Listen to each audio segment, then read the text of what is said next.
അസ്സലാമു അലൈക്കും വറഹ്മത്തുള്ളാഹി വബറകാതുഹു. പ്രിയമുള്ള സഹോദരങ്ങളെ, സുഹൃത്തുക്കളെ, വളരെ പവിത്രമായ ദിനരാത്രങ്ങളിലൂടെയാണ് നമ്മൾ നീങ്ങിക്കൊണ്ടിരിക്കുന്നത്.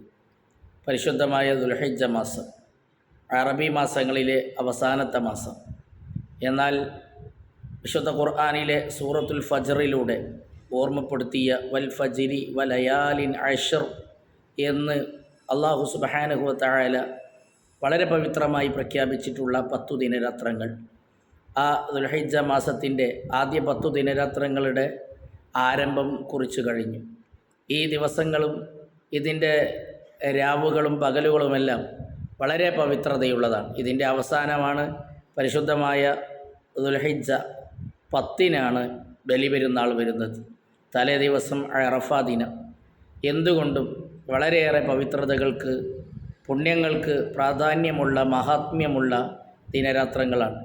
ഖലീലുല്ലാഹി ഇബ്രാഹിം നബി അലൈഹി സ്വലാത്തു വസ്സലാമിൻ്റെയും ഹാജർ ബീവി റളിയല്ലാഹു അൻഹായുടെയും അവിടുത്തെ കുടുംബങ്ങളുടെ മുഴുവനും സ്മരണകളും ത്യാഗങ്ങളും അയവിറക്കുന്ന ദിനരാത്രങ്ങൾ. പരിശുദ്ധമായ ബലിപെരുന്നാൾ അതിൻ്റെ എല്ലാറ്റിൻ്റെയും സംഗമമാണ്, സമ്മിശ്രമാണ്, അനുസ്മരണമാണ്, ബോധ്യപ്പെടുത്തലാണ്, ഉണർത്തലാണ് എന്ന് നമുക്കെല്ലാവർക്കും അറിയാം. അതുകൊണ്ട് ഈ പരിശുദ്ധമായ ദുൽഹിജ്ജ മാസത്തിൻ്റെ ഓരോ ദിനരാത്രങ്ങളെയും അള്ളാഹുവിലേക്ക് അടുക്കാൻ പറ്റുന്നതാക്കി മാറ്റാൻ ഓരോ വിശ്വാസിയും സമയം കാണേണ്ട ഒരു സന്ദർഭമാണിത്.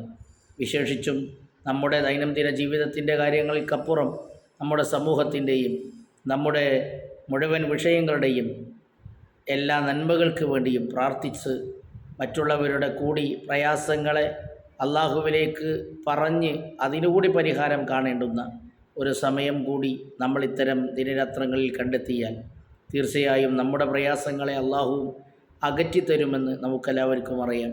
അതുകൊണ്ട് ഈ വിശുദ്ധമായ ദുൽഹിജ്ജ മാസത്തിൻ്റെ എല്ലാ മഹത്വങ്ങളെയും ഉൾക്കൊള്ളാനും അത് ഉൾക്കൊണ്ടുകൊണ്ട് ജീവിതം ധന്യമാക്കാനും നന്മകളാൽ നമുക്കൊരുപാട് മുന്നോട്ട് പോകാനും അള്ളാഹു തുണ നൽകുമാറാവട്ടെ. ആമീൻ. അസ്സലാമു അലൈക്കും വറഹ്മത്തുള്ളാഹി വബറകാതുഹു.